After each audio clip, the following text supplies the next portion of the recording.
Di Mahkamah Agung itu ada lift untuk Komisi A katanya. Apa itu Lift untuk DPR? Komisi A. Bukan. Itu lift yang dimatikan CCTV-nya sehingga tidak terekam di situ, dan itu yang pegang kunci hanya satu orang. Nah di situ along, aling, angen, Transaksi gitu terjadi. lewat situ, kalau ke situ transaksinya lalu diantar ke ruang tertentu. Pak Prabowo saya kira punya potensi untuk tegas seperti Punya itu. keberanian.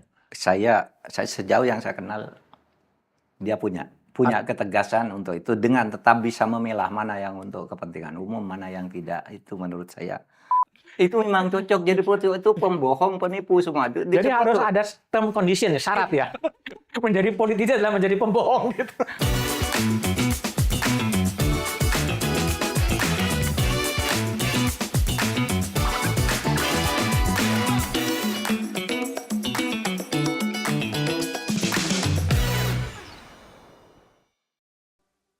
Oke, jumpa lagi di Back to BDM.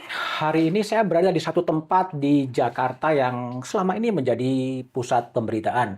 Saya memang mengejar sosok yang bagi saya istimewa dan paripurna, karena sosok itu pernah berada di legislatif, pernah berada di eksekutif, dan kemudian pernah juga berada di yudikatif, sehingga semua cabang kekuasaan itu pernah dilalui.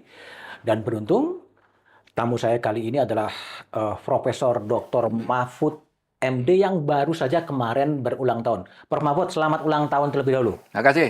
Sehat, Prof? Alhamdulillah sehat.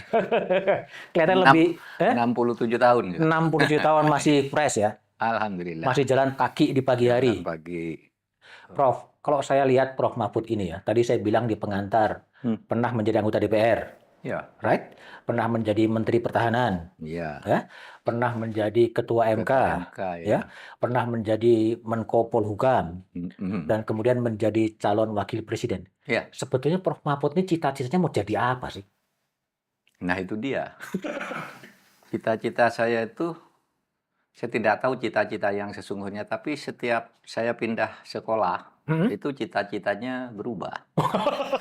Jadi cita-cita saya dinamis ya? Dinamis, tapi tercapai semua. Tercapai semua. Coba saya beritahu gini, ketika saya kecil, apa pikiran saya? Saya ingin menjadi guru agama saja di SD. Guru agama? Iya, di SD kan, itu wah enak tuh jadi guru agama, ngajar. Kalau malam mimpin tahlilan, dapat duit dari... masih kecil kan. Ya waktu itu kan masih sekolah.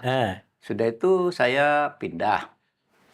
Oleh sebab itu saya masuknya ke PGA, Pendidikan Guru Agama, karena memang ingin jadi guru agama. Sudah itu saya pindah ke Jogja, ke Pendidikan Hakim Islam. Nah, itu sekolah kejuruan di Kementerian Agama yang bagus. Di situ juara-juara dari berbagai daerah dimasuk di situ, dibayari, dapat beasiswa. Nah, sudah itu ya saya ingin menjadi hakim. Nah, dan menjadi hakim terus, kenapa ingin jadi hakim? Ya asik lah, diajar ilmu hukum, filsafat hukum. Sudah itu saya karena ingin menjadi hakim, maka saya masuk Fakultas Hukum UII gitu. Kalau PHIN itu menjadi paniteranya hakim lah ya. Nah, sesudah saya masuk Fakultas Hukum UII kan waktu itu musim gerakan-gerakan mahasiswa kan. Banyak tokoh-tokoh itu yang tokoh-tokoh mahasiswa gitu yang terlibat dalam gerakan politik dan sebagainya. Enak juga tuh jadi politisi. Tapi pada saat yang sama saya menjadi muridnya Artijo Alkostar. Muridnya Artijo? Iya, muridnya. Murid ya? Iya, dosen saya dia. Wah, ini dosen hebat nih, kalau ngajar enak sekali, bawa buku, waktu itu masih tape recorder, masih tahun 70-an, belum ada video-video apa. Pokoknya kalau ngajar, wah saya ingin jadi dosen lah gitu. Nah, di situ kemudian macam-macam lah, ngelihat Pak Syafi'i Ma'arif, Pak Amin Rais, Gus Dur, pinter nulis di koran. Wah, saya ingin jadi penulis. Jadi kolumnis. Lihat sidang kabinet, orang jadi wah menteri sidang kabinet pakai jas hitam, Pak Harto mimpin sidang gini semua, aduh hebat, enak ya jadi menteri. Macam-macam lah. DPR saya waktu itu terkagum-kagum pada Ridwan Saidi kan anggota DPR. Wah enak nih anggota DPR gitu. Nah, Mas Budiman tadi berubah cita-cita saya. Memang enggak, ya waktu itu sih, Iya. cita-citanya macam-macam, apalagi Hmm. orang desa saya, ada orang, teman saya, ada yang cita-citanya ingin jadi supir bis. Karena waktu itu bis kan jarang di Iya, desa iya, iya. kok. Katanya supir bis nerima duit terus gitu. Teman gitu, kalau Iya, saya iya. enggak. Heeh. Tapi maksud saya itulah Hmm. gambaran cita-cita saya. Dan sekarang saya capai itu semuanya. Ya Hmm. kan? Saya menjadi guru besar, ya kan, Tercapai. ya, dosen itu sekaligus guru agama karena jadi penceramah di mana-mana kan, jadi hakim sudah, ya kan, ketua MK itu, dosen, penulis saya sudah biasalah menulis, alhamdulillah bisa. Hmm. Narasumber kayak Ya, dulu udah wah sering orang sekali. disuruh wawancarai televisi ya Nah, gimana caranya ya gitu. Sekarang sudah semua DPR sudah, menteri sudah gitu. Sehingga saya tinggal bersyukur aja pada Tuhan. oke. Kalau Semua artinya cita-cita itu kalau wapres cita-cita bukan? Wapres enggak, Nggak enggak cita-cita. cita-cita, enggak cita-cita. Waktu itu kalau kalau menteri iya. Hmm. Waktu itu sih kalau waktu kecil tuh karena cita-citanya guru agama, dengarnya itu orang paling hebat tuh menteri agama gitu. Hmm. Orang paling hebat Hmm. enggak ngerti urusan presiden, wapres. Saya masih kecil waktu itu. Iya, iya, iya. Nah, Ah, urusan hmm? memikir wapres ini kan baru sesudah selesai hakim MK ya. Hmm. Nah, waktu itu sudah mulai banyak orang nyebut dan sebagainya. Meskipun untuk tahap pertama saya terus menjadi tim suksesnya. Oke, oke, Mau jadi cawapres waktu itu nggak bisa jadi timnya Pak Prabowo aja. oke. Kalau pernah di kekuasaan legislatif, eksekutif, yudikatif, dan kemudian ke eksekutif lagi, Hmm. yang Prof. Mahfud rasakan kekuasaan mana yang paling bisa memberikan kontribusi besar kepada bangsa ini sebetulnya? Yang paling asik bagi saya sebagai dosen. Dosen malah. Dosen itu tidak membosankan. Hmm? Dosen tidak membosankan karena kita berhadapan dengan Mahasiswa? orang hidup ya, Hmm. yang bisa dia diskusi, mengembangkan pikiran-pikiran, tertarik pada ilmu-ilmu baru. Itu selama jadi dosen kan harus baca ya. Besok saya mau ngajar tanggal sekian kan Hmm. harus baca ilmu Hmm. terkini tentang isu yang harus saya ajarkan. Oleh sebab itu saya sampai sekarang jadi dosen, meskipun lewat beberapa jabatan saya tetap ngajar. Jadi dosen. Tapi kalau yang paling monumental dan senang dalam arti saya tidak diperintah orang, itu ketika saya menjadi ketua MK. Ketua MK. Itu paling mengesankan bagi saya dan saya merasa di situ saya membuat langkah-langkah yang bagi masyarakat bermanfaat, bagi saya sendiri ya alhamdulillah juga merasa saya di situ berkontribusi besar Oke. dalam kebutuhan masyarakat sehari-hari gitu. Ya. Kalau dari semua karir yang dijalani oleh Prof. Mahfud, sekarang udah 67 tahun, Prof. Mahfud Hmm. ingin dikenang sebagai apa? Saya nggak tahu saya ingin dikenang sebagai apa, tapi saya akan tetap menjadi pengajar. Karena gini, seluruh perubahan-perubahan bangsa kita ini kan sebenarnya idenya bersemai di kampus ya. Hmm. Kemerdekaan dulu kan anak-anak kampus juga yang berpikir, kemudian 66 anak kampus, 99 juga anak kampus gitu. Ini kalau ke depan mau perubahan lagi kita harus membina kader-kader dari kampus. Nah, saya senang lah kembali ke kampus dan sekarang saya sudah mulai kembali Kalau ke kampus. dosen kan ngajarnya di kampus ya, mungkin sekarang ngajarnya kepada bangsa gitu ya. Ya, ya bisa begitu mengajar kepada bangsa ya kayak gini-gini. Terutama memberi teladan. Hmm. Dan kalau saya Mas sekarang kalau kembali ke kampus begini, mungkin kalau dari sudut ilmu, saya tidak secepat dulu kan. Waktu zaman saya belajar, dulu saya cepat karena saya rajin baca, fasilitas belum ada. Sekarang udah banyak internet. Internet. Orang bisa belajar dari IT Hmm. dan sebagainya kan. Udah bisa cepat, ada Google, mau cari apa aja udah gampang gitu. Oleh sebab itu, kalau saya ngajar sekarang kepada anak-anak, Anda mungkin bisa lebih cepat ya dari saya sekarang. Hmm. Kalau ingin tahu apa, sebuah istilah hukum blek itu Anda buka, udah tahu bisa lebih cepat. Tapi satu hal Anda tidak bakal dapat dari Google, dari apapun, moral, saya bilang. Moral. Ya, oleh sebab itu saya katakan bagi saya tidak penting Anda pintar apa, enggak. Saya ingin mengajarkan yang paling diperlukan oleh bangsa ini dan oleh generasi yang akan datang itu adalah moral dan etika. Itu yang hilang. Iya, saya bilang gitu. Saya bilang begitu sama anak-anak. Kalau cuma ilmu kamu cari buku tuh situ baca sendiri bisa. Sekarang kamu smartphone buka apa bisa. Tapi kalau moral.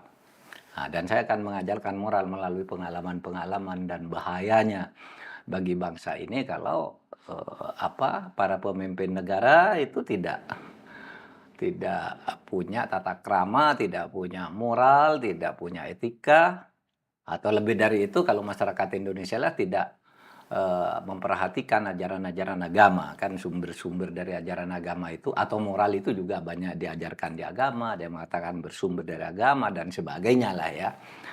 Nah, saya bilang kalau tidak ada itu tidak ada gunanya orang pintar itu. Apalagi hukum kan. Hukum saya bilang Anda bisa pesan aja kepada saya minta pasal berapa agar Anda menang. Dibuatkan. Ya, minta dibuatkan pasal apa agar usaha saya sukses, kan gitu kan. Kalau di pengadilan minta pasal berapa agar Anda menang, itu bisa dibuat. Maka saya sering bilang, di Indonesia itu hukum menjadi industri. Industri hukum. Yang luar biasa. Prof, ini kan Prof Mahfud kan punya 3 putra ya? Iya. Dokter, lalu kemudian ada yang sarjana hukum gitu, ada yang ortopedi. Kenapa enggak? Itu pilihan bebas dari putra-putri dari Prof Mahfud atau? Iya, ketika mereka akan sekolah, saya beri kebebasan. Tetapi saya memberi saran. Nah, anak saya yang nomor 1 dan nomor 2, yang keduanya dokter itu, saya sarankan ke Fakultas Hukum ya ngelanjutin saya. Tapi dia inginnya kedokteran. Cuma mereka ini ikut juga tes Fakultas Hukum. Yang nomor 1 tuh Awan ikut tes Fakultas Hukum UGM, lalu ditunjukkan, Bah saya lulus. Untuk membuktikan bahwa saya bisa gitu kalau mau ikut hukum. Jadi Abah tidak usah kecewa, tapi saya mau masuk kedokteran gitu. Iya kan pada waktu itu dianggap kedokteran tuh lah. Yang perempuan juga sama lulus di Fakultas Hukum UNER. Nah, dan dia pengen kedokteran kan waktu itu. Ya udah masuk kedokteran aja, masuk. Nah, yang nomor 3 ini yang hukum. Yang ikut bapaknya? Yang ikut saya dan sekarang dosen di UGM. Nggak ada yang diarahkan untuk jadi politisi gitu? Enggak, saya sarankan, kamu boleh ngurus negara ini, boleh berpolitik, tapi jangan ke partai politik, saya bilang. Kenapa? Nggak akan kuat dia. Nggak akan kuat? Iya, nggak akan kuat. Dengan godaan, dengan tarikan kanan, kiri, sama atas, bawah gitu. Sama ketika saya mau masuk partai politik oleh Gus Dur, lalu mau calon DPR, sama Gus Dur kan nggak boleh. Pak Mahfud, kamu jangan anggota DPR. Lah Gus, saya masuk PKB ini kan ingin masuk DPR. Saya mau kemana? Pak Mahfud jadi hakim aja nanti. Loh, Gus, jadi hakim tuh yang milih juga DPR. Dan menjadi hakim MK dipilih Komisi Yudisial. Jadi saya ke DPR, nggak cocok kamu, kata Gus Dur. Lalu saya sebutlah nama-nama yang dari PKB masuk ke politik lah, si A, B, C, D, itu kok boleh? Ya boleh. Loh itu kan memang pembohong, kata Gus Dur. Itu memang cocok jadi politik, itu pembohong, penipu semua. Jadi harus ada term condition, syarat ya. Menjadi politisi adalah menjadi pembohong gitu. Iya, ini memang pembohong, penipu, dia cocok. Kalau Pak, dia nyebut 4 orang. Dia nyebut 4 orang waktu itu. Pak Mahfud, Alwi Shihab, Khofifah, Hikam tuh nggak cocok di DPR. Nggak cocok di DPR. Saya carikan tempat lain gitu. Pak Mahfud cocoknya hakim gitu waktu itu, waktu saya di PKB. Nah, saya katakan kepada anak saya, politik tuh kan bukan hanya parpol kan, bisa juga di akademisi kan bisa jadi menjadi pemimpin politik, pedagang juga, profesional juga. Tapi kalau mau berpolitik jangan ke parpolnya, yang profesional di politik banyak saya bilang. Nah, kenapa di politik tuh biasanya nambah musuh bukan nambah kawan. Saya bilang sama dia, nambah musuh, kamu yang tadinya teman bisa nyikat kamu dari belakang. Kamu pun mungkin juga akan begitu sama teman. Oleh sebab itu kamu jangan ke partai politik, tapi berpolitik. Berpolitik. Iya, berpolitik dalam arti ikut kan politik itu ada media kan, tiras politika lah, ada hakim, ada eksekutif kan. Eksekutif tuh bisa dosen, bisa apa semua kan seterusnya. Tapi banyak orang sekarang elit politik membangun dinasti politik. Kenapa Prof Mahfud nggak bangun? Nggak kalau saya. Kenapa? Itu Istilah nepotisme kali ya. Nepotisme. Kalau dinasti itu kan sebuah sistem Oke. yang melembaga dan Ya. ada aturannya. Kalau nepotisme itu ada satu sikap yang sifatnya spontan aja, artinya kasuistik atau berlanjut tetapi tidak tersistem.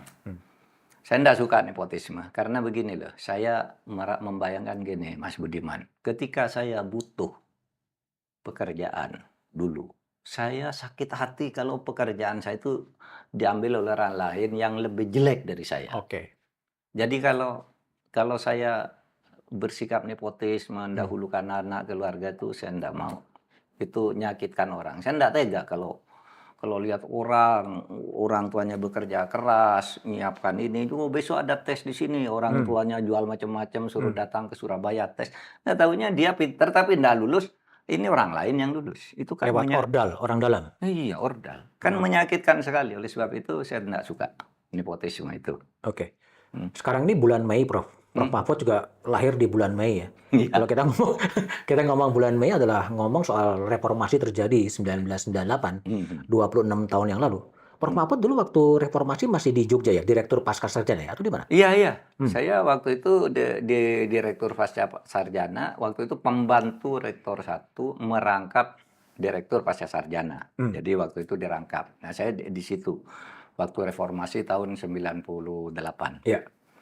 Ya ikut saya gerakan-gerakan. Jadi pada waktu itu saya ingat saya juga ikut memotori 86 perguruan tinggi di Jogja waktu itu. Kita kumpulkan di Kopertis, ngajak Longmas. Komunikasi dengan UGM, bergabung dengan UGM, Longmas dari UGM ke Keraton gitu.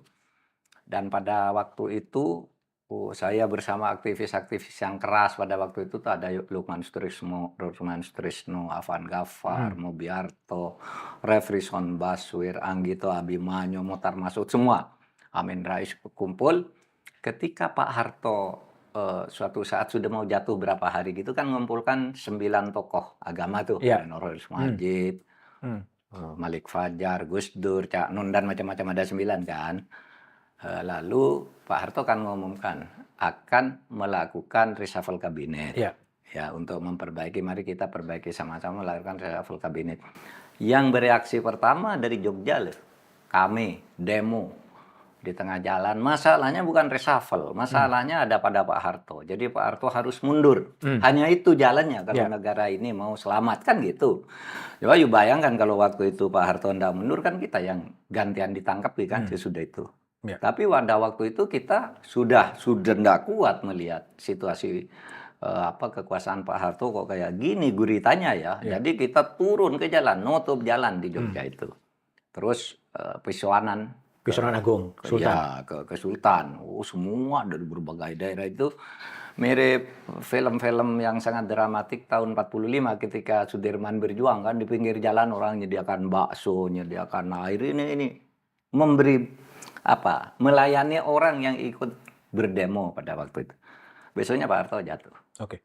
Kalau 26 tahun setelah reformasi, dan reformasi menghasilkan banyak hal, pemilihan presiden secara langsung, ya, kemudian Mahkamah Konstitusi, kemudian juga ada tap MPR soal anti korupsi.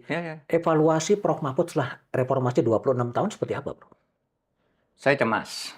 Cemas? Mungkin ya kecemasan saya melebihi di zaman akhir-akhir pemerintahan Pak Harto. Bukan apa-apa. Kecemasan gini, sekarang? Iya, gini.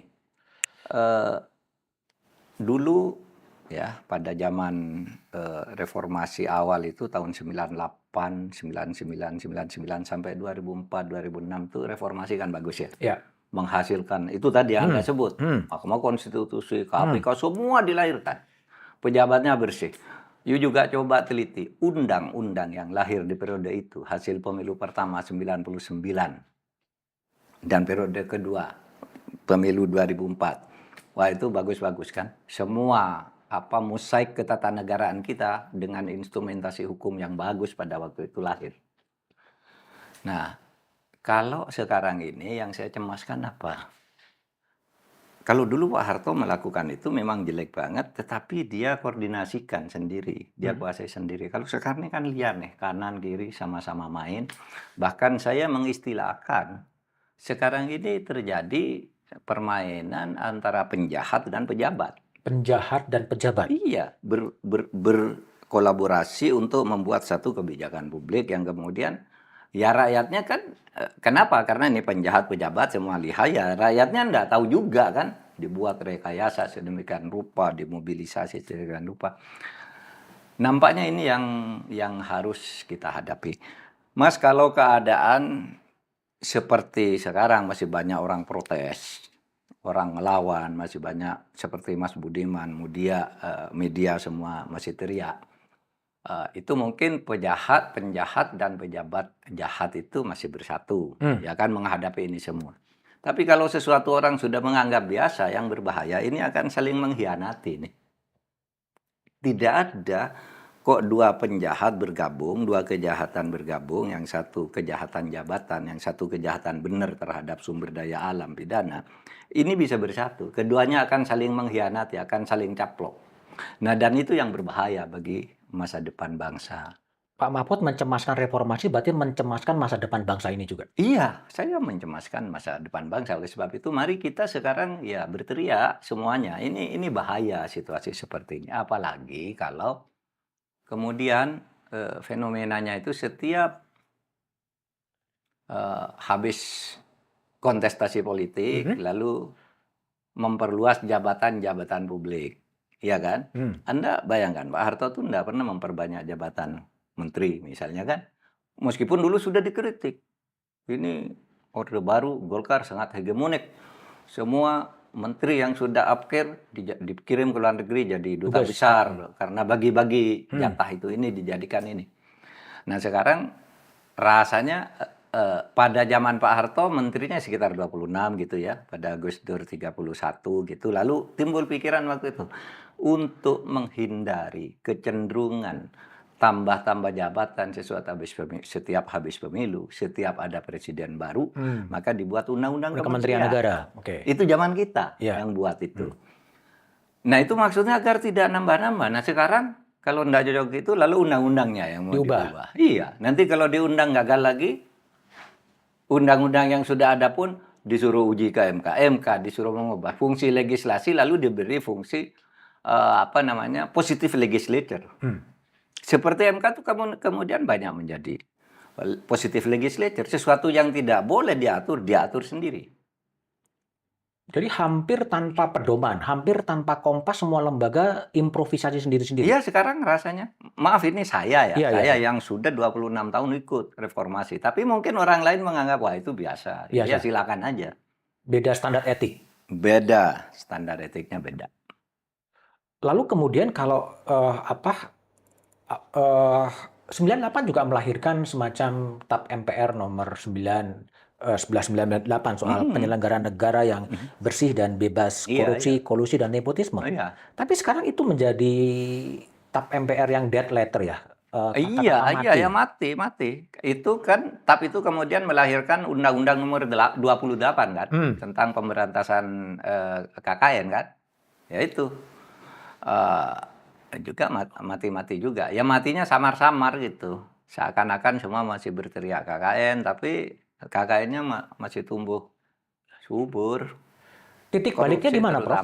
Titik baliknya di mana? Dulu kan gencar 98 kan muncul TAP MPR nomor 1198 soal anti korupsi, muncul KPK. Tapi kemudian seiring dengan waktu semuanya redup dan kembali kepada nepotisme adalah sesuatu kewajaran dan kenormalan baru.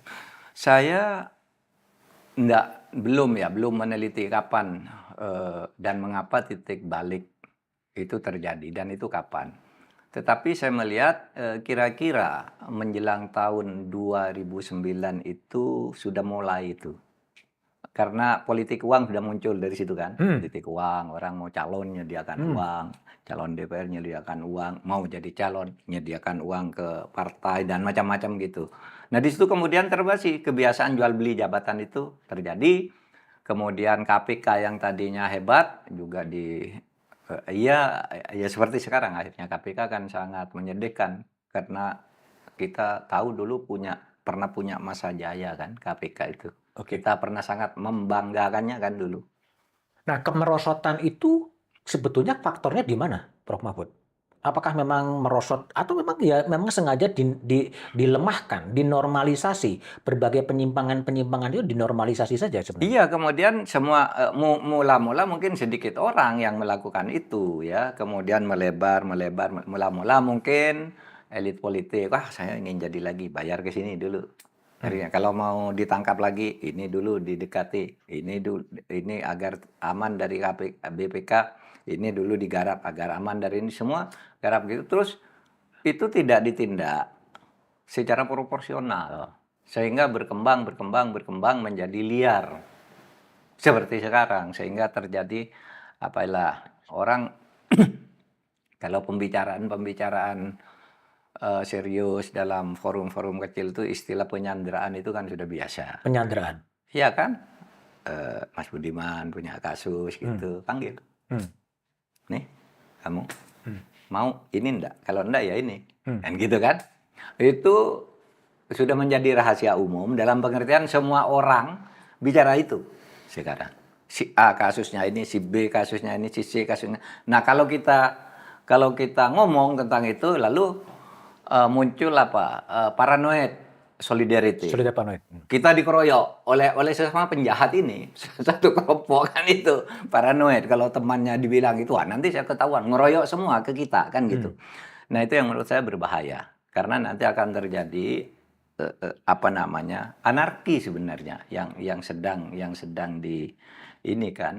sedang dibangun itu adalah pupuk-pupuk anarkisme karena nantinya kan sendiri-sendiri orang Oke. membuat hukumnya sendiri, membuat aturan sendiri yang kuat yang akan menentukan dan wah kita akan mundur ke belakang. Prof, kalau tadi Prof Mahfud cemas dengan kondisi bangsa ini gitu. Apakah memang bangsa ini sedang mengarah kepada resentralisasi atau neo-totalitarisme sebenarnya? Banyak orang yang sudah mengatakan resentralisasi diam-diam kan gitu. Kan memangnya apa yang dulu dibagi-bagi ke daerah, dibagi-bagi ke institusi mulai ditarik, diisi orangnya dari ini, diisi orang dari ini, kalau enggak ini diganti dan sebagainya. Agar ada apa namanya? Ada di satu kendali. Kendalinya itu ada di satu tangan. Nah, itu yang kita cemaskan dan kita berharap ya kita semua sadar dan pemerintah juga harus menyadari ini karena ini satu situasi yang menurut saya akan menghancurkan diri sendiri pada jangka yang mungkin tidak terlalu panjang juga kalau cara-caranya begini ya. Tidak terlalu panjang. Iya kalau cara-caranya begini, iya kalau Pak Harto dulu kan sampai 6-7 periode ya sudah ambruk juga, artinya kita masih bisa menyaksikan dari awal. Sampai jatuhnya Pak Harto kan dulu seperti saya lah tahu Pak Harto kapan mulai berkuasa, kapan mulai jatuh kayak sebentar aja. Nah kayak gini nih bisa terjadi. Oleh sebab itu kita harus benar ini ditertibkan sekarang ini. Tapi kalau semuanya tidak sadar artinya membiarkan pada hukum alam, ya kan? Kalau semua sudahlah biarin aja. Nanti hukum alam terjadi sendiri. Nah itu parah itu jadinya nanti. Oke. Prof Mahfud di Kompas pernah menulis ya tahun 1999 4 Oktober ya. Money politik itu bisa memicu civil disobedience. Sekarang money politik sudah terjadi yang Prof tadi cerita semuanya dengan serba membeli. Iya, dulu begini konteksnya itu kalau dulu money politics itu memancing civil disobedience begini karena kalau setiap urusan ditebus dengan uang, sehingga yang salah menjadi benar, yang benar menjadi salah. Terjadi perlawanan dari masyarakat kan? Terjadi perlawanan dari masyarakat. Kalau saya pernah menteorikan adanya 4 dis ya. Pertama disorientasi. Ini industri nyimpang semua ya. Kalau sudah disorientasi menimbulkan distrust. Ya ketidakpercayaan. Kalau distrust tuh dibiarin karena orang diam gitu akan menimbulkan disobedience. Nah, distrustnya kan sekarang banyak dari permainan uang, money politics, ya jual beli jabatan dan sebagainya. Nah, kalau sudah disobedience, biasanya kan ikutannya kan disintegrasi. Kalau disintegrasi, sulit dong menyatukan lagi. Dan saya kira contoh hancurnya negara-negara di masa lalu ya proses-proses itu kan. Dan Indonesia sedang mengarah ke situ. Kenapa? Indonesia sedang mengarah ke sana. Bibit-bibit ke arah itu sudah mulai terlihat. Ya, kita harus hati-hati. Saya ingin mengingatkan kita semua. Kita harus mari mulai sadar bersama. Nggak usah saling menyalahkan lah dalam situasi sekarang, tapi sadar. Ini loh, di depan kita nih ada kayak gini loh, gitu. Hmm. Yang kemarin kita begini, ayo kita sadari semua. Hmm. Kan gitu. Oke. Kalau bicara soal demokrasi lebih makro ya, Hmm. 26 tahun sejak reformasi, kalau menurut penilaian kualitatif dari Pak Mahfud soal kondisi demokrasi Indonesia seperti apa sih? Substansinya semakin lama semakin hilang. Pelembagaannya yes gitu ya. Lembaganya ada. Iya, lembaganya ada, prosedurnya ya Ada. gitu. Tapi prosedur-prosedur itu bisa dimain-mainkan, bahkan bisa diubah, bahkan bisa dipesan. Kan gitu. Gitu kan yang ya terlalu banyak lah kalau mau contohnya gitu kan. Hampir setiap periode selalu ada kan. Yang Hanya begitu prosedur begitu. saja, sesuai Iya. dengan aturan lah kira-kira gitu. Iya, dibuat aturannya, apa yang diinginkan buatkan aja aturannya, pesan aja aturannya. Kalau aturannya sudah ada, nanti tinggal kasus konkret ke pengadilan, pesan aja ke pengadilan. Kan gitu kan? Oke. Oleh sebab itu, jangan heran kalau sekarang banyak hakim agung, hakim konstitusi, itu sudah banyak sekali kan yang dipenjarakan, yang ditangkap, dan sebagainya. Anda bayangkan hakim konstitusi itu jumlahnya 5, jumlahnya 9. 2 sudah di penjara. Berapa tuh? Lebih dari 20%. Di Mahkamah Agung tuh ada berapa sekarang? 2 sekretarisnya udah begitu semua. Bahkan yang ya dulu kan ada isu Mahkamah Agung itu kan yang ngawasi KY. Malah KY dulu lapornya ke saya loh, bukan lapor ke Mahkamah Agung. Teman-teman di KY, Pak, itu di Mahkamah Agung itu ada lift untuk Komisi A katanya. Apa itu? Lift untuk DPR? Komisi A. Bukan. Itu lift yang dimatikan CCTV-nya sehingga tidak terekam di situ, dan itu yang pegang kunci hanya 1 orang.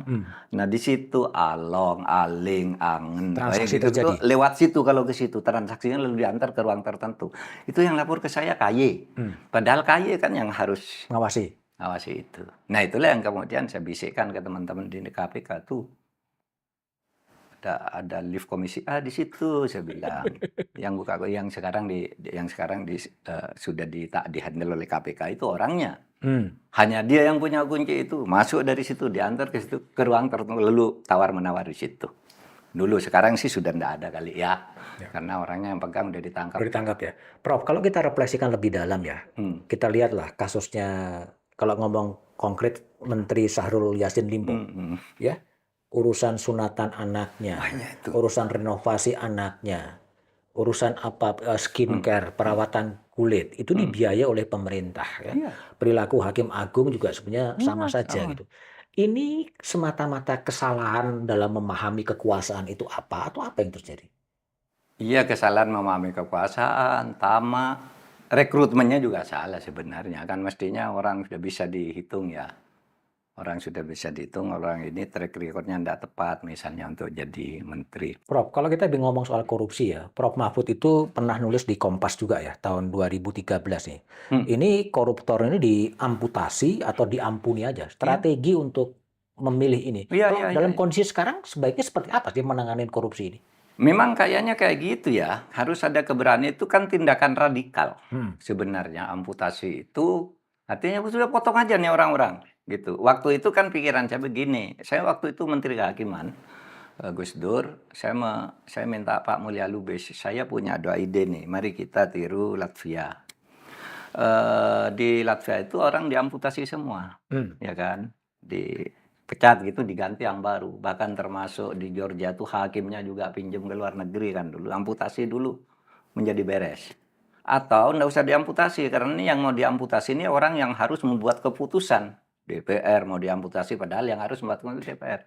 Gimana kalau diampuni aja, pemutihan? Lustrasi. Iya kan, lustrasi nasional aja, saya bilang. Diputihkan aja lalu kita kerja lagi, gitu. Akhirnya enggak ada yang berani ngambil keputusan juga. Terus Gus Dur berhenti jadi menteri, jadi presiden, saya berhenti jadi menteri. Terus habis itu beberapa bulan kemudian, sesudah saya tidak jadi menteri, saya ketemu Oka Mahendra.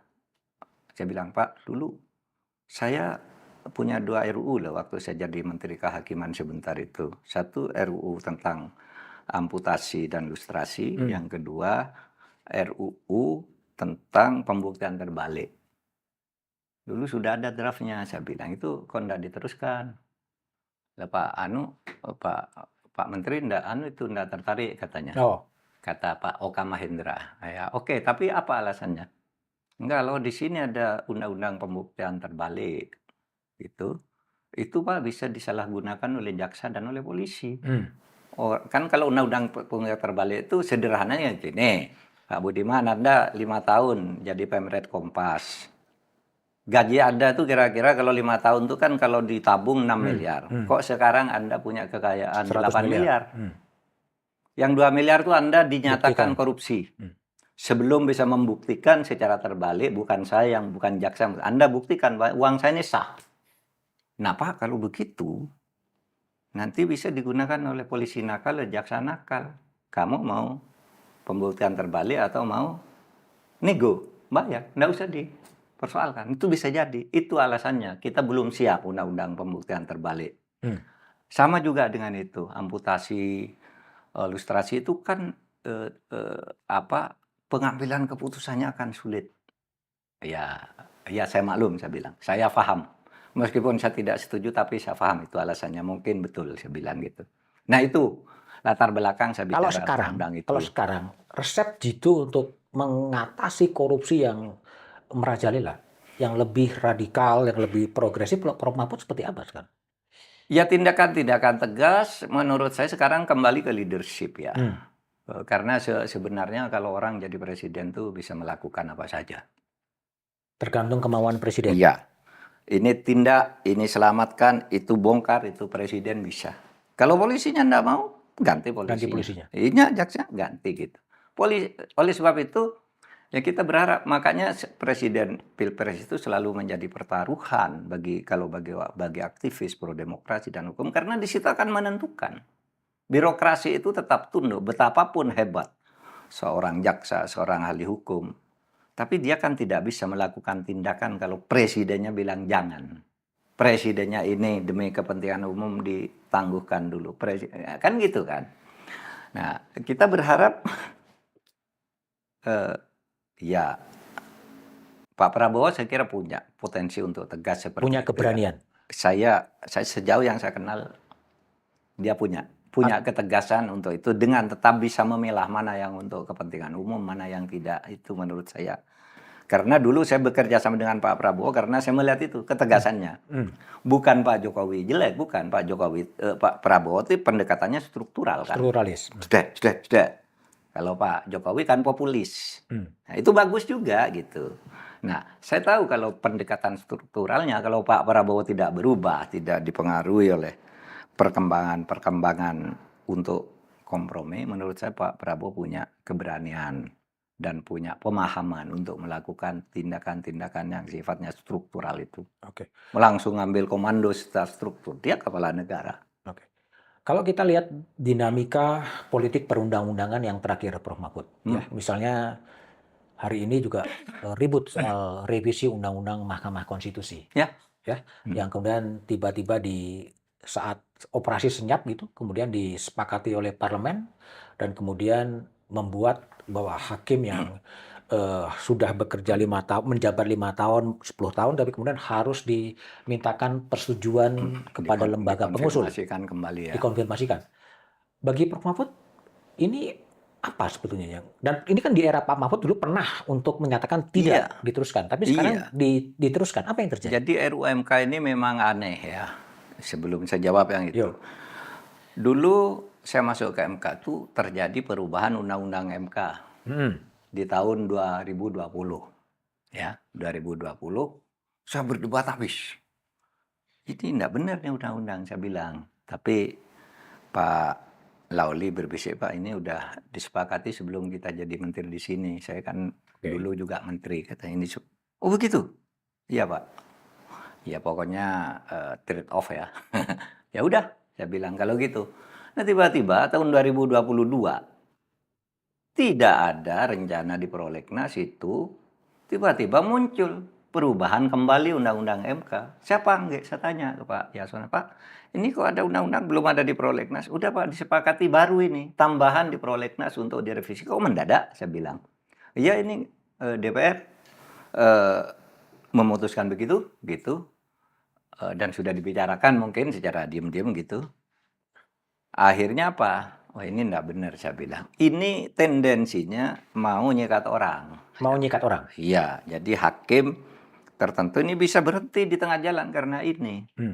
Nah, oleh sebab itu ke DPR waktu itu kebetulan saya yang pesenlah ke Pak Pratik, Pak, kayaknya undang-undang ini saya perlu turun sendiri ke DPR.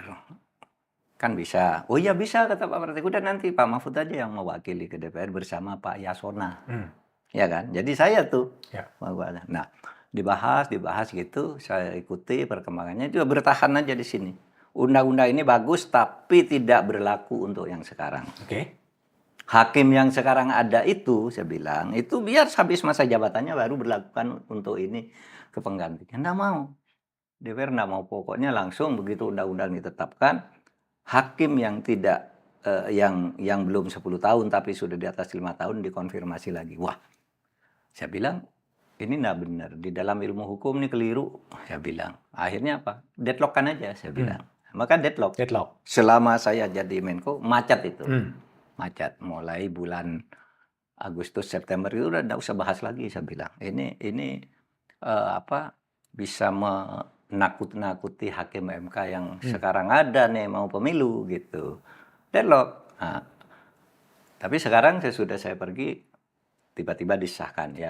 Ya saya tidak bisa menghalang ya kan, saya bukan siapa-siapa gitu, tetapi itu ceritanya. Oke. Itu ceritanya. Saya pernah deadlock-kan undang-undang itu. Tapi Dan sekarang ketika sekarang diteruskan lagi. Berarti ada reason lain yang disampaikan, yang dilakukan oleh pemerintah.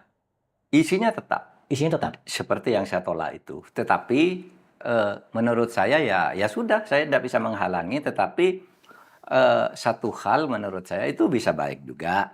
Bisa baik juga. Toh sekarang itu yang akan terkena oleh undang-undang itu untuk diminta konfirmasi kan 3 hakim. 3 hakim. Ya, Saldi, Ene, dan Soehartoyo. Soehartoyo memang tahun depan sudah akan pensiun. Saldi tahun 2027 pensiun. Ene 2028 pensiun. Jadi memang dilepas saja kan. Kenapa? Ini kan tidak menangani pilpres lagi. Kalau undang-undang biasa kan tidak. Kepentingannya silang antar parpol sehingga tidak membahayakan. Sehingga menurut saya kemungkinannya 2 sesudah undang-undang ini. Pertama, pemerintah itu minta ketua MK mengirim surat minta konfirmasi apakah ini masih bapaknya atau tidak. Satu ke Mahkamah Agung si Soehartoyo, yang kedua ke pemerintah. Menurut saya sudah diteruskan saja. Kenapa? Dalam pikiran secara politik ini sudah tidak ada pilpres lagi dan tidak akan nangani pilpres, sudah akan pensiun sendiri habis. Tapi bisa juga, udah ganti aja. Kemarin orang ini tidak benar kan, bisa.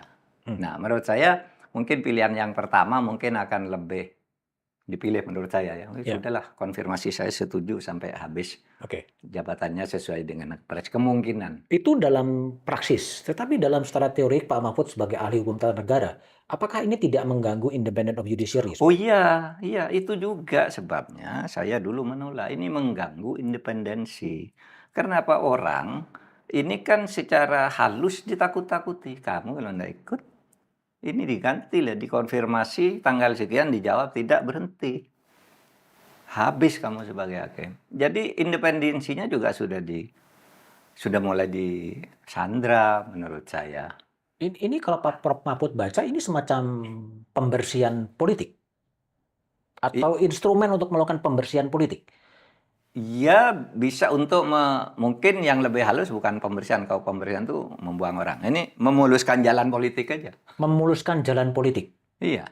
Artinya MK yang selama ini menjadi batu sandungan kemudian dikondisikan agar sejalan? Ya, agar sejalan. Jadi kekuasaan berada dalam satu tangan?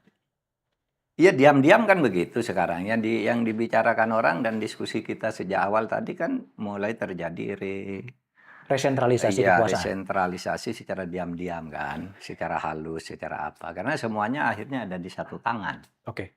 Ini semacam political recalling ya, sebetulnya. Iya, iya, nanti aja ada political recalling, independensinya dibatasi. Salah satu caranya recall aja, Recall. diminta konfirmasi aja gitu. Hmm. Tapi yang lebih keras lagi sebelum itu ada di RUU itu, sebelum dibahas rame-rame, ada di RUU itu bahwa DPR bisa menarik atau lembaga yang mengusulkan bisa angket menarik. bisa menarik. Nah itu recalling yang kasar. Kalau ini enggak, diminta konfirmasi, bukan ditarik gitu. Nah waktu itu kan mantan-mantan ketua MK dan hakim MK yang ada di Jakarta kan kemudian bertemu, dipimpin oleh Pak Jimli, saya, Hamdan Zulfa, Haryono. Hadir semua waktu itu, yang dari Malang hadir. Wah, ini enggak boleh begini katanya. Harus ada independensi sehingga ide untuk menarik, merecall hakim di tengah jalan tuh hapus. Tapi yang muncul kemudian 5 tahun. 5 tahun direkonfirmasi.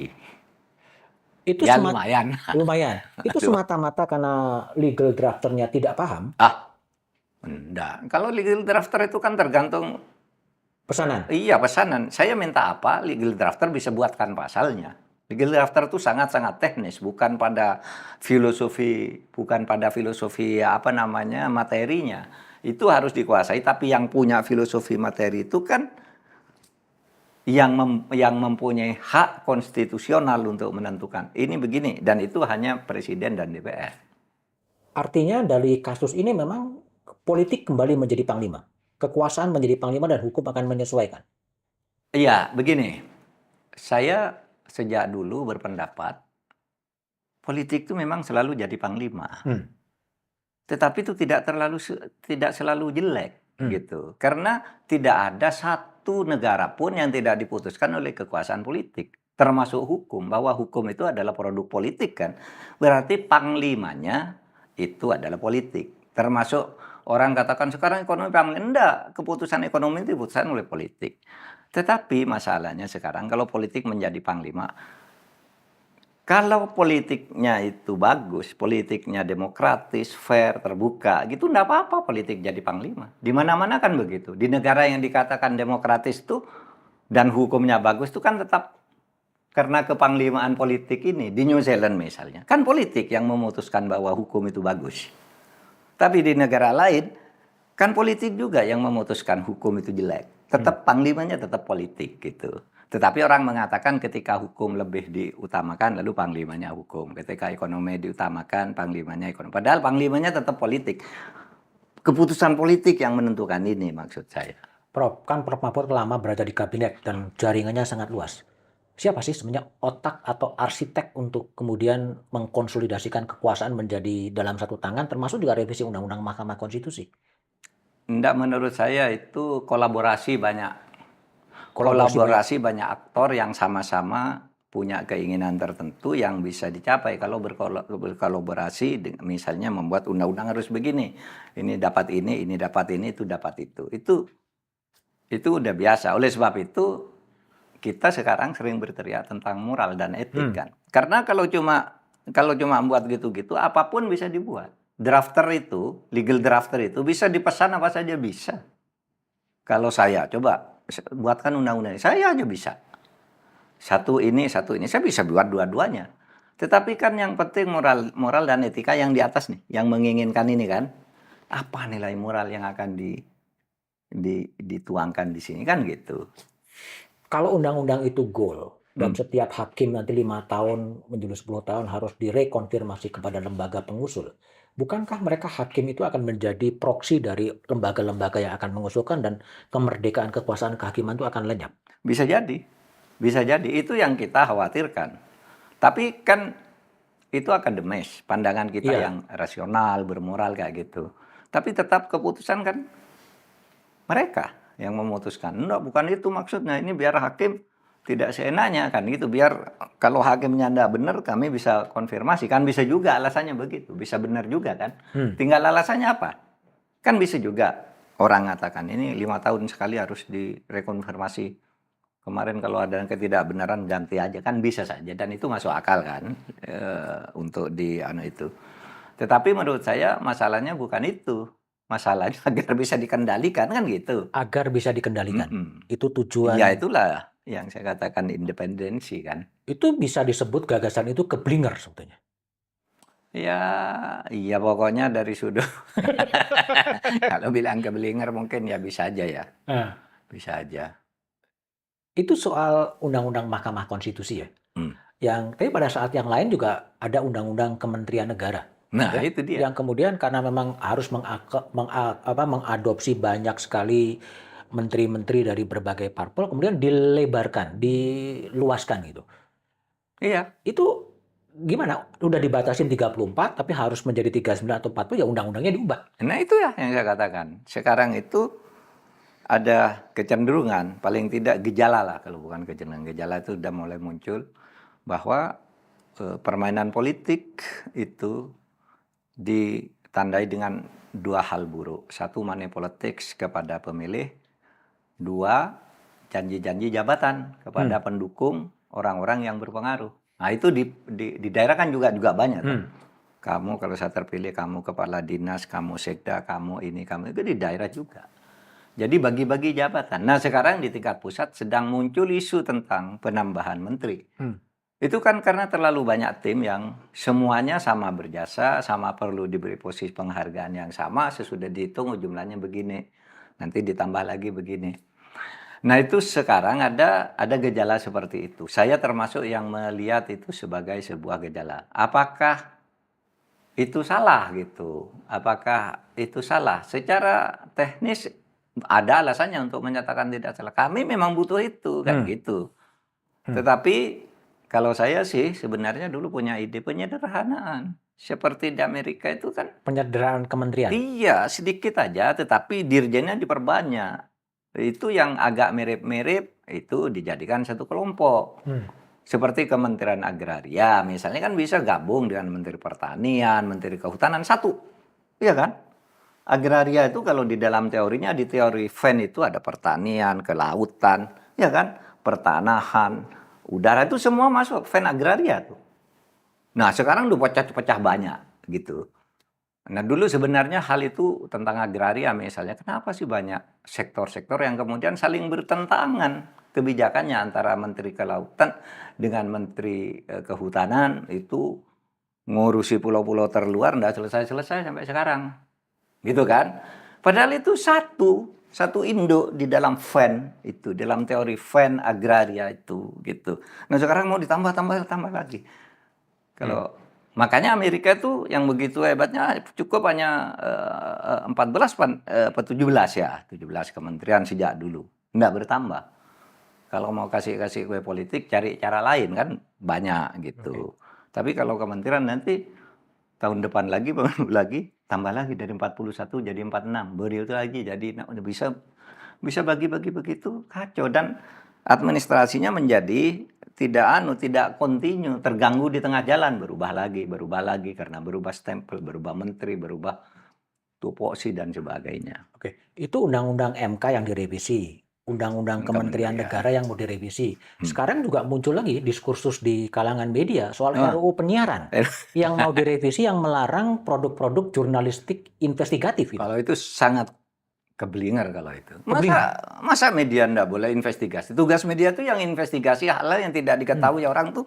Dia akan menjadi hebat media itu kalau punya wartawan yang bisa melakukan investigasi mendalam dengan berani dan menghasilkan sesuatu yang disembunyikan atau tersembunyi. Masa media tidak boleh investigasi? Sama aja itu dengan melarang orang riset. Iya kan? Cuma ini untuk keperluan media, yang satu untuk ilmu ilmu pengetahuan lah ya, teknologi. Oleh sebab itu harus kita protes. Masa media enggak boleh investigasi? Tapi yang jadi pertanyaan, politik hukum seperti apa sebetulnya yang ada di pikiran-pikiran penanggung jawab bidang hukum sampai memproduksi undang-undang yang model seperti itu? Mungkin konsep politik hukumnya yang tidak jelas, konsep hukum tidak utuh gitu. Sehingga ini pesanannya aja kepada yang teknis gitu.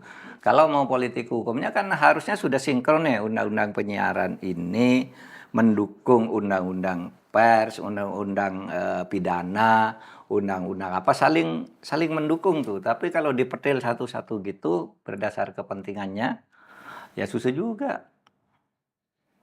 Oleh sebab itu tetap aja kembali bagaimana political will kita ya. Atau lebih tinggi lagi moral dan etika kita dalam berbangsa dan bernegara ini ya gitu. Atau lebih tinggi lagi kalau orang beriman bagaimana kita beragama, menggunakan agama itu untuk kebaikan bernegara, berbangsa dan sebagainya kan gitu. Tapi satu hal lagi, ketika memang itu sangat terkait dengan kepentingan elit, undang-undang itu dengan cepat diubah gitu. Tapi kalau kemudian terkait dengan kepentingan publik, katakanlah rancangan undang-undang perampasan aset yang disampaikan oleh Pak Mahfud ke DPR pada Februari Iya, iya. 2023, sekarang juga nggak jelas itu, hilang atau kemana ya? Nggak jelas kabarnya. Sebenarnya ada dua sih. Undang-undang perampasan aset dan undang-undang pembuktian terbalik. Iya. Ya, pada waktu itu. Pada waktu itu kalau bukan undang-undang perampasan belanja uang tunai. Oh iya. Ingat Iya, kan? iya, iya. Wah, saya tawar-menawar tuh dengan DPR. DPR. Pak, mungkin kalau perampasan aset bisa kita bicarakan. Tapi kalau belanja uang tunai itu dibatasi nggak bisa. Kami nggak setuju. Iya. Gitu. Kan sebenarnya bagus kan ya? Ya, Mas Budiman mau beli ini harganya berapa? 100 juta misalnya ya. Udah pakai rekening dari rekening Mas Budiman nomor sekian ke rekening nomor sekian keperluannya ini. Semua transaksi ketahuan. Nah kalau dengan cara itu katanya nih orang mau nyuap mau korupsi nggak bisa. Oleh sebab itu nggak setuju, ya kan? Nggak setuju. Undang-undang Pak kalau undang-undang belanja tuh nggak usah. Tapi kalau yang perampasan aset mari kita bicarakan. Itu sebabnya saya terus konsultasi ke Presiden, jalan. Oh ya, sudah. Itu dulu, kata Presiden. Buat surat. Kita kirim. Saya suruh kirim sendiri, saya minta tanda terima. Lalu saya ingatkan DPR nih yang ada minta, kami ngajukan surat. Sudah ngajukan surat. Sampai sekarang udah jalan. Februari 23. Sampai sekarang sudah Mei 24. Oh iya. Udah lebih dari setahun. Lebih dari setahun dibiarkan, iya. Ditolak tidak, disetujui tidak? Ditolak tidak, disetujui tidak. Ya saya kan tidak bisa apa-apa juga kan. Kalau sudah ke sana kan itu menjadi urusan DPR ya. Waktu saya Menko Polhukam itu ya saya ingatkan terus. Tetapi kan tidak bisa langsung mengambil keputusan. Toh yang memutuskan itu kan tetap mereka, tetap DPR kan. Kalau berkaca pada Undang-Undang MK, berkaca pada Undang-Undang Kementerian Negara, revisi Undang-Undang Penyiaran, dan RUU Perampasan Aset, bukankah politik hukum yang ada di Indonesia ini sekarang menunjukkan bahwa hukum itu memang untuk kepentingan mereka yang berkuasa? Iya, implementasi politik hukum kita itu banyak dilakukan menurut saya paling tidak untuk kepentingan mereka yang berkuasa untuk mempertahankan kekuasaan atau berkolaborasi dengan orang lain yang ingin juga mendapat bagian kekuasaan. Yang benar-benar yang lurus-lurus itu kok susah ya saya memberikan contohnya. Sekarang ini kok undang-undangnya begitu. Jadi bagi rakyat kebanyakan gitu akan menjadi penonton di pinggir jalan gitu? Iya, itu celakanya. Rakyat kebanyakan tuh sebenarnya menjadi penonton di pinggir jalan, tetapi mereka ini tidak sadar karena mereka bukan kaum yang mengerti tentang ini. Iya kan, mereka tidak ngerti bahwa itu sedang dikerjain, hak-haknya itu sedang dirampas. Jadi rakyat diem aja dengan apa namanya pork barrel itu ya. Pork barrel. Iya, itu kan dengan itu kasih itu aja, wah ini makin makmur, makin ini biarin aja. Padahal itu bahaya sekali untuk ya keadaban politik. Orang di pinggir jalan dan nggak boleh ganggu. Iya.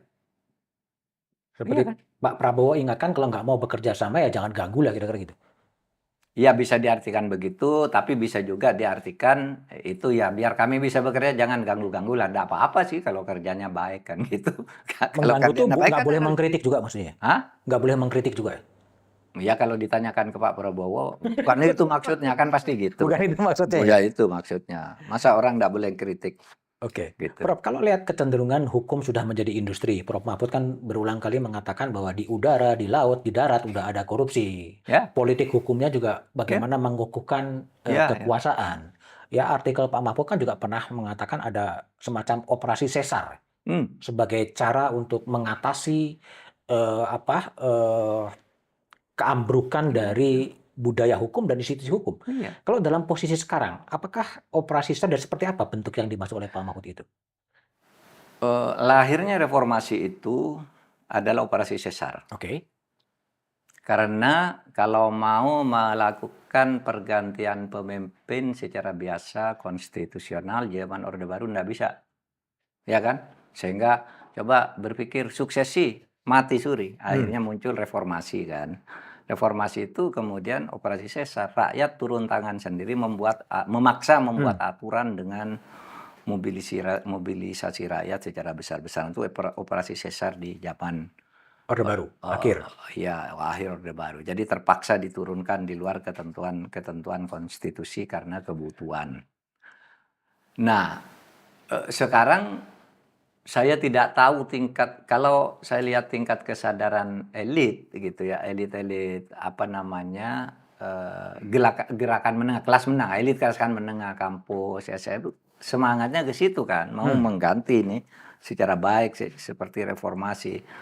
Tapi apakah sekarang itu bisa mendapat sambutan dari rakyat yang menggelombang seperti dulu atau tidak? Nah, kita belum tahu juga, ya Tapi itu kan. menurut feeling Pak Mahfud atau Kak, kalkulasi Pak Mahfud, operasi sesar kedua perlu dilakukan?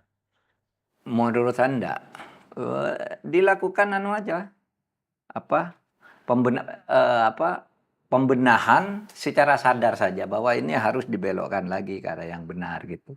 Mungkin sekarang belum ya kalau operasi sesar seperti Orde Baru, apalagi sekarang sudah model medsos lalu saling Hmm. klaim, ya Hmm. siapa yang bisa mengklaim Hmm. medsos paling banyak dengan biaya besar, mobilisasi besar, lalu terjadi apa namanya, dominasi Ya. dominasi opini dan sebagainya. Sudah Banyak tidak orang seperti juga dulu. warganet yang bertanya juga ke IG ketika saya ingin ngobrol dengan Prof. Mahfud. Kalau Pak Mahfud diminta untuk membenahi kesemrawutan dunia hukum, mulainya dari mana? Mulainya dari presiden. Dari presiden.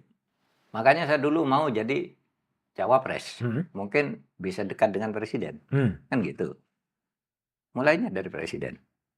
Sehingga presiden itu, apa yang tidak bisa dilakukan presiden? Coba bilang ke saya. Bisa menangkap orang yang tidak salah. Kalau mau bisa Bisa. dicari. Membebaskan orang yang bersalah. Kalau mau bisa disuruh. Bisa itu dilepas dulu. Bahaya kalau ditangani menimbulkan kegaduhan. Bisa presiden bilang begitu. Oleh sebab itu presiden harus punya feeling yang tinggi tentang penegakan hukum yang seperti ini. Hukum yang bermasalah inilah sumber masalah dari bangsa ini, salah satunya. Apa maksudnya budaya hukum? Iya, budaya hukum, penegakan hukum. Iya, iya memang, iya. Jadi itu, maka kalau membangun hukum itu kan ada 3 tuh. Satu substansinya ya, legal substance. Yang kedua legal structure, aparatnya. Yang ketiga legal culture, budayanya. Nah kita sekarang yang punya masalah besar itu sebenarnya di structure, di aparat. Kepemerintahan, ke tata pemerintahan kita di bidang penegakan hukum. Itu teorinya begitu. Artinya pada enforcernya, pada penegak hukum Iya, yang bermasalah. iya kalau kita, kenapa ini terjadi? Kenapa ini terjadi? Maka jawabannya menurut teori ini sudah pasti karena legal structure-nya tidak benar. Hmm. Kenapa legal structure tidak benar? Karena hukumnya ya dibuat sengaja begitu, kemudian leadership-nya begitu, kan begitu. Nah di situ masalahnya sebenarnya. Oke. Kalau kita lihat perkembangan politik kontemporer pasca putusan Mahkamah Konstitusi yang mengatakan bahwa hasil pemilu selesai, sudah Prabowo Gibran akan menjadi presiden pada 20 Oktober nanti. Ya. Tapi juga ada pesan dissenting dari 3 hakim Hmm. konstitusi yang mengatakan bahwa perlu semacam mahkamah etik, perlu rule of etik, Ya. perlu RUU lembaga kepresidenan. Hmm. Dissenting opinion dari hakim konstitusi ini kan kelihatan tidak lagi didiskusikan, tidak lagi menjadi satu isu. Apakah memang dissenting ya dissenting aja, nggak didengar boleh, nggak didengar boleh? Iya, cuma itu bagi ilmu pengetahuan penting. Bagi ilmu pengetahuan. Iya, pada suatu saat kalau misalnya orang mau menyusun naskah akademik, mau menyusun disertasi tentang kehidupan hukum, itu akan menjadi penting. gitu ya. Untuk politik praktis politiknya sekarang mungkin orang udah lupa semua, gitu kan. Udah lupa ya? Udah lupa, udah selesai tuh katanya pilpresnya kok masih ribut-ribut lagi. Nah. Tapi itu akan sangat penting karena itu isinya dalam. Hmm. Apa yang dibacakan oleh Saldi, Arif, dan Ene itu isinya dalam untuk sebuah naskah akademik penting untuk penelitian disertasi itu bagus. Tapi kalau menurut pengalaman Prof. Mahfud, Mahkamah Etik atau Undang-Undang Lembaga Kepresidenan sesuatu yang memang harus ada, Sudah lama, sudah lama? sejak zaman Pak Harto sudah disuarakan undang-undang kepresidenan itu karena lembaga lain masing-masing undang-undangnya presiden tidak pakai undang-undang. Tapi pemerintah selalu menolak. Pak Harto waktu itu menolak.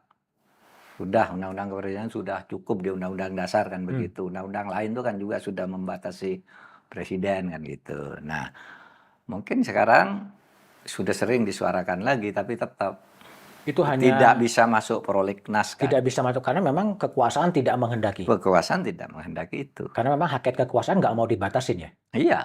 Iya, memang begitu kan. Tapi bukan kekuasaan itu juga memang harus dikontrol sebenarnya.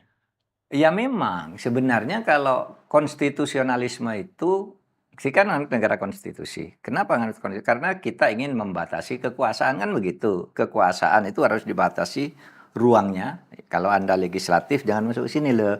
Anda eksekutif jangan nyebrang ke sini. Itu membatasi namanya. Lalu waktunya, kalau Anda mau berkuasa cukup 5 tahun loh. Kalau bagus sekali 5 tahun loh. Jangan tambah lagi kan. Itu membatasi kan.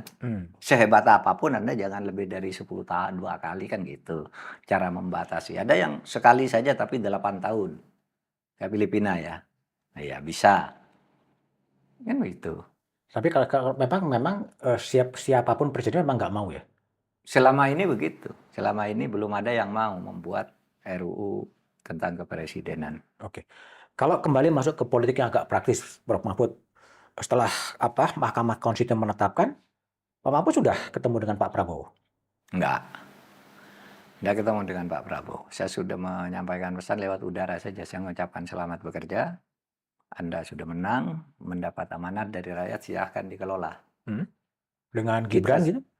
Lah iya, Prabowo, Gibran, bagaimanapun kan tidak ada jalan untuk menolak kan. Dalam keadaban hukum kalau hakim sudah memutus selesai, kita masih nolak-nolak juga terus tidak sehat negaranya. Ya sudah, adanya itu yang ditetapkan oleh hukum sudah jalan. Oke.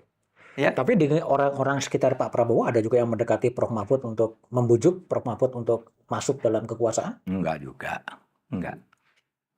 Saya enggak pernah bicara itu. Kalau cuma gurau-gurau gitu ya banyak lah, tapi saya anggap itu gurauan saja. Tidak pernah sampai ke bicara serius mengarah untuk ngambil keputusan atau apa gitu. Kalau gurau-gurau gitu banyak, hampir tiap hari ketemu di mana lah ini.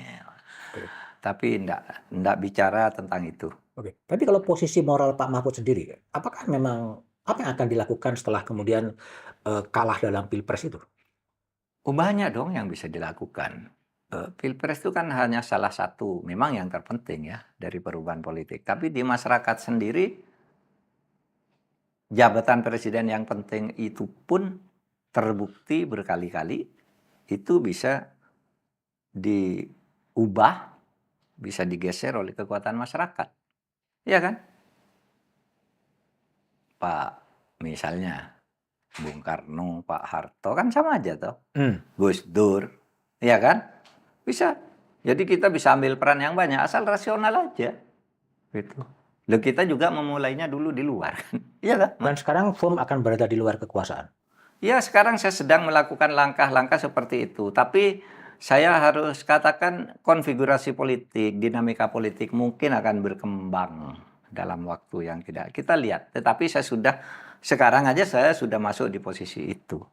Akan membersamai masyarakat sipil. Bakal bersama masyarakat sipil, bersama kampus-kampus. Karena dari kampus sebenarnya kesadaran itu selalu menjadi pemula yang efektif. Sejak dulu kan. Sejak tahun 1928, 1945, 66, 98 dan itu kan mulainya dari situ. Gimana sih kondisi masyarakat sipil sekarang ini sebenarnya? Sekarang masih berserakan gitu? Iya berserakan. Berserakan itu yang saya katakan perlu konsolidasi lagi. Kembali ke asal filosofinya masyarakat sipil itu apa sih? Menjadi kekuatan demokrasi dan di tengah-tengah masyarakat, Hmm. bukan menegara. Sekarang kan banyak yang ikut ke negara soalnya Iya. nih. Nah ini harusnya kuat nih masyarakat sehingga ada keseimbangan. Banyak Tapi itu nggak perlu waktu. banyak aktivis atau kelompok masyarakat sipil juga rindu dengan kepemimpinan, termasuk kepemimpinan Pak Mahfud untuk tetap bersama dengan masyarakat sipil dan menjadi balancing terhadap langkah-langkah dari eksekutif dan legislatif. Iya, itu yang sekarang saya lakukan kan.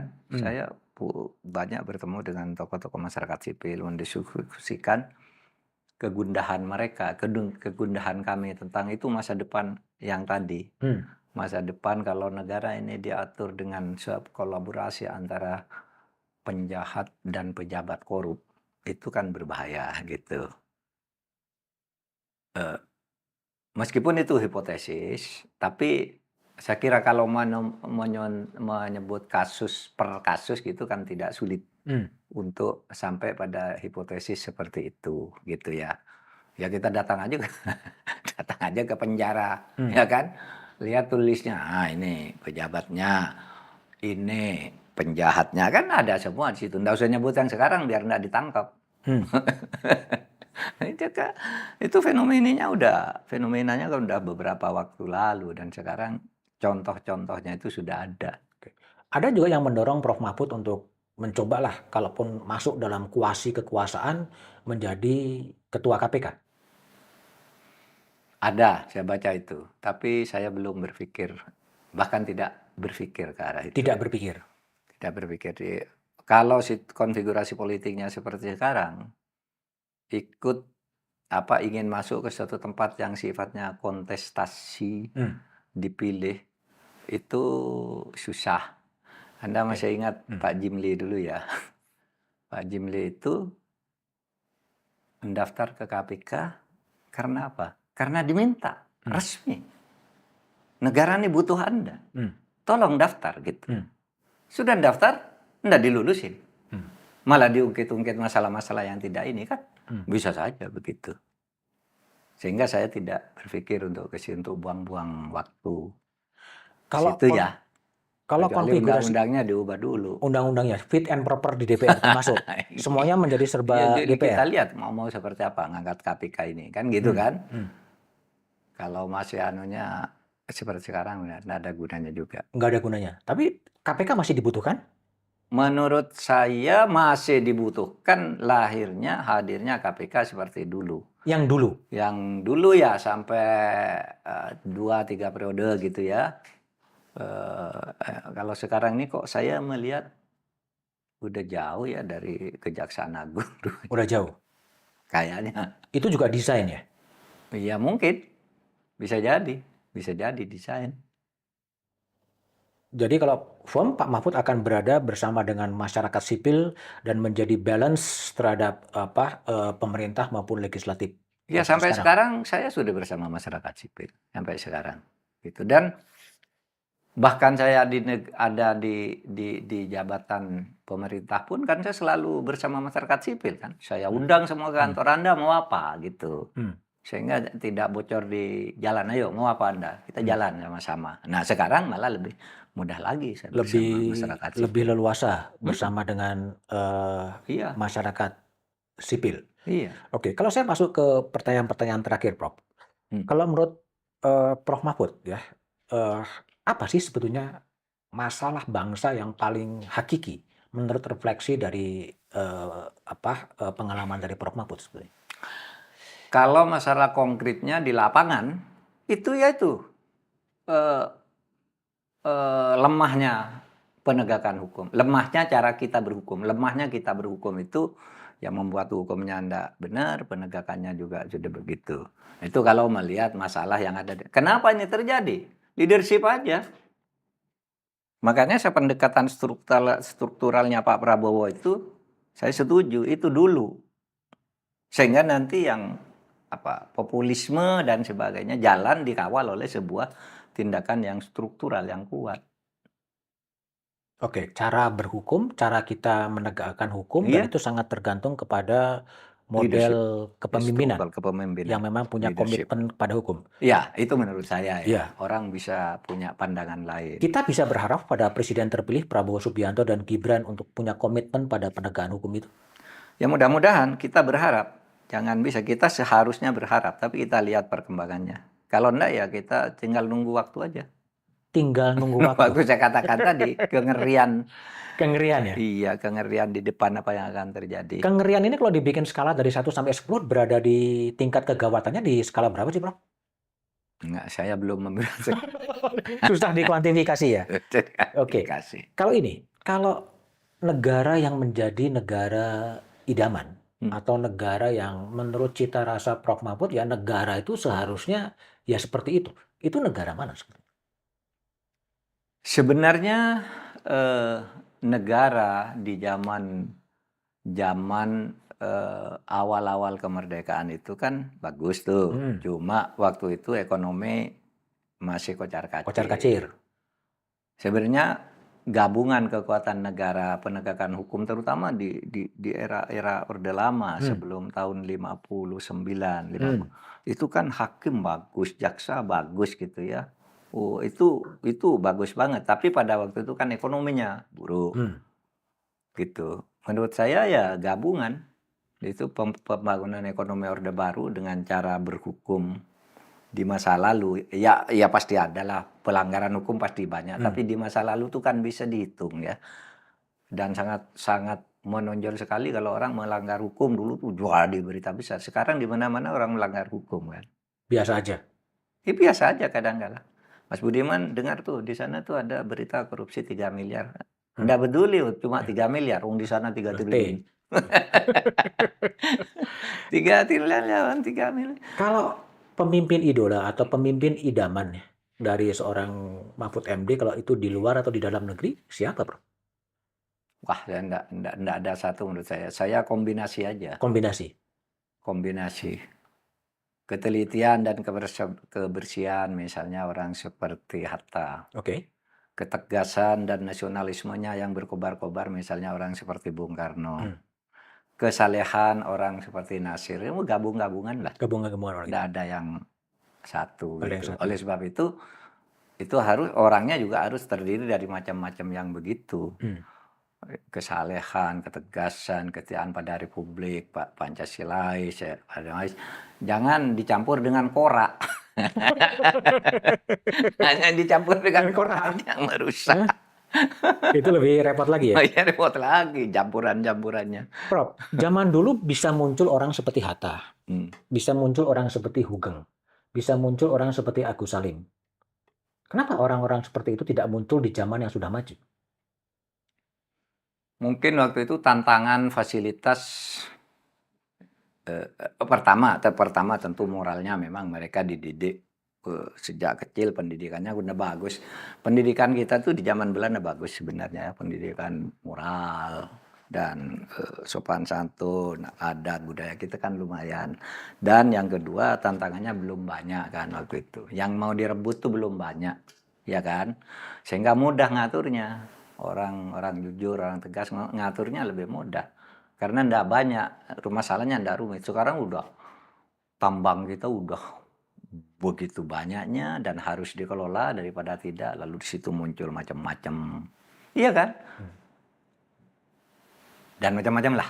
Oke. Tantangannya lebih Kompleks. banyak sekarang, tapi yang mendasari itu semua moralitas dan etika. Mereka pendidikannya juga berada di jalur yang tepat lah.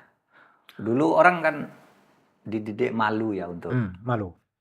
Untuk berbuat salah.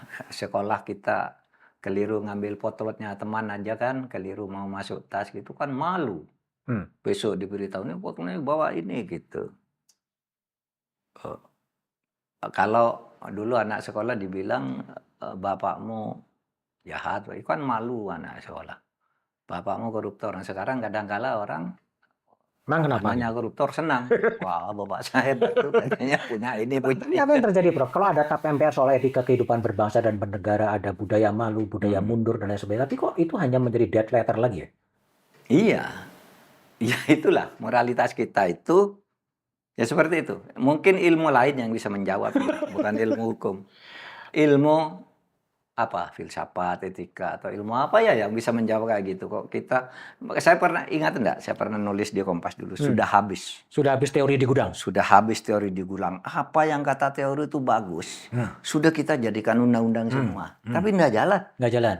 Dulu bilang bentuk KPK, bentuk Komnas HAM, bentuk LPSK, bentuk semua dibentuk. Sesudah itu ingin diubah undang-undangnya lagi, ingin diubah lagi. Itu apa? Berarti bukan pada soal teori. Teorinya udah habis. Cari teori apa udah habis.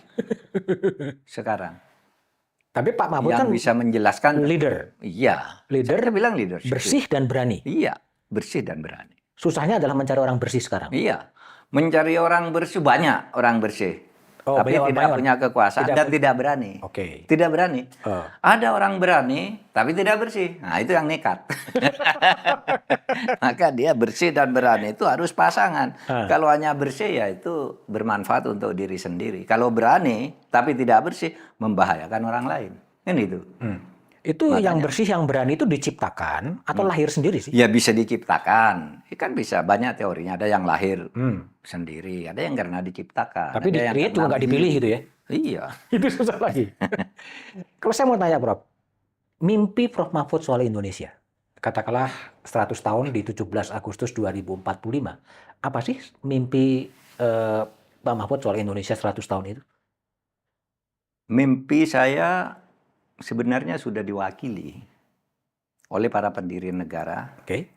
Ketika menulis alinea kedua pembukaan Undang-Undang Dasar 1945 dan pergerakan perjuangan Indonesia telah sampailah pada saat yang berbahagia.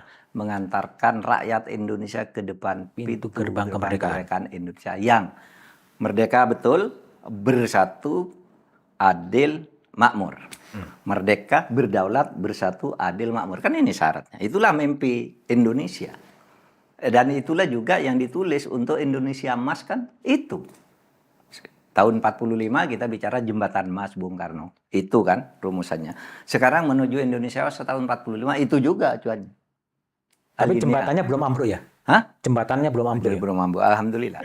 Kemerdekaan ini kan jembatan, belum ambruk. Karena pidato Soekarno 1 Juni itu mengatakan bahwa di era kemerdekaan tidak ada lagi orang miskin.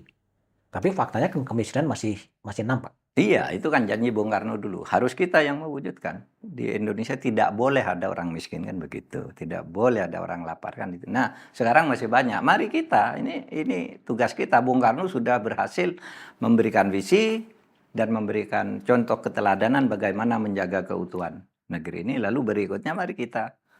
Kan harus pelan-pelan. Kita pun ngitungnya 100 tahun. Oke. 100 tahun dari pidato Bung Karno masih tahun 2045. Oke. Kalau for better Indonesia, untuk Indonesia yang lebih baik sekarang ini, apa yang Prof sarankan kepada rakyat maupun kepada elit? Iya, ginilah kalau saya tadi sebenarnya saya sudah mengatakan kunci yang paling pokok dari semua ini adalah cara kita berhukum. Cara kita berhukum. Cara kita berhukum. Bagaimana berbuat hukum yang benar, kemudian menegakkan secara benar, gitu ya. Nah itu yang paling pokok. Tapi kalau yang sifatnya filosofi terhadap seluruh rakyat, mari jaga negara ini dengan sebaik-baiknya karena negara yang merdeka ini adalah anugerah yang sangat besar dari Tuhan Yang Maha Kuasa. Iya kan? Coba Anda bayangkan kalau negara Indonesia tidak merdeka. Kita kan tidak bisa, saya tidak mungkin jadi profesor kan. Tidak mungkin jadi menteri, tidak mungkin pendidikan tinggi. Nah sekarang tuh orang-orang udah bisa semua. Kan karena kemerdekaan. Nah ini sekarang isi, kemudian dibingkai dengan cara berhukum yang benar. Terkadang orang berpikir cara berhukum itu harus kuliah di fakultas hukum. Enggak. Siapapun bisa. Taati aturan. Gitu ya. Hidup dengan tertib. Kan tidak harus kuliah di fakultas hukum. Hanya untuk tahu begitu itu. Nah itulah cara berhukum menurut saya. Itu yang seharusnya dipahami oleh seluruh bangsa Indonesia. Yes. Kalau yang terakhir, cukup mengenal dekat dengan Presiden Jokowi. Setelah 20 Oktober 2024, Pak Jokowi sebaiknya di mana? Setelah 20 Oktober 2024. 2024. Ya terserah ke Pak Jokowi, saya tidak punya saran ya. Tidak punya saran. Tapi seorang presiden pasti akan sangat berpengaruh, itu pasti akan tetap dihormati. Jadi dimanapun Pak Jokowi berada pasti akan didengar lah suaranya tanpa harus menata posisi dari sekarang. Tapi terserah juga ya, itu setiap orang punya hak untuk menentukan masa depan dan posisinya. Oke. Prof. Mahfud, matur nuwun, terima kasih, Prof. Mas Budiman, Ya. makasih. Demikian obrolan saya dengan Profesor Mahfud MD soal apa yang direfleksikan soal kondisi bangsa, termasuk mimpi-mimpinya soal Indonesia. Silakan untuk memberikan tanggapan kritis maupun mendukung soal gagasan-gagasan Prof. Mahfud. Ini adalah bagian serial wawancara saya untuk kemudian mengimajinasikan Indonesia ke depan itu dalam bentuk seperti apa. Jumpa lagi di Back to BDM dengan tamu-tamu saya yang lain.